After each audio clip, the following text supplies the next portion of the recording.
UPA ಕಾಲದಲ್ಲಿ ಬಂದಂತಹ ಎಲ್ಲ ಯೋಜನೆಗಳ ಹೆಸರುಗಳನ್ನ ಬದಲಾವಣೆ ಮಾಡಿದ್ರೆ ನರೇಂದ್ರ ಮೋದಿ ಅವರ 10 ವರ್ಷಗಳ ಸಾಧನೆ ಅಂತ ಅವರು ನೋಡಿ. ನರೇಂದ್ರ ಮೋದಿ ಅವರ 10 ವರ್ಷದ ಸಾಧನೆ ಏನು ಅಂತ ಹೇಳಿ ವರ್ಲ್ಡ್ ಬ್ಯಾಂಕ್ ಹೇಳಿದೆ. ಬೇರೆ ಬೇರೆ ಆರ್ಥಿಕ ತಜ್ಞರುಗಳು ನಮ್ಮ ದೇಶದವರು ಮತ್ತು ವಿದೇಶದವರು ಹೇಳ್ತಾ ಇದ್ದಾರೆ.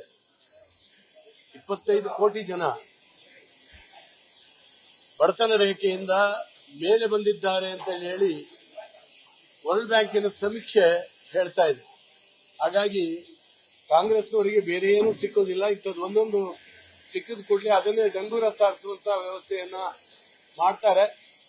ಇದಕ್ಕೆ ಹಿನ್ನೆಲೆ ಏನು ಅನ್ನುವಂಥದ್ದನ್ನು ಕೂಡ ಈಗ ಸದ್ಯದಲ್ಲಿ ಸರ್ಕಾರ ಬಿಡುಗಡೆ ಮಾಡುತ್ತೆ. ಕೇಂದ್ರ ಸರ್ಕಾರ ನರೇಗಾ ಇದನ್ನ ಹೆಸರನ್ನು ಚೇಂಜ್ ಮಾಡೋದಕ್ಕೆ ಏನ್ ಕಾರಣ ಅಂತ ಹೇಳಿ ಅಲ್ಲಿವರೆಗೂ ವೆಯ್ಟ್ ಮಾಡಲಿ ಅವರು.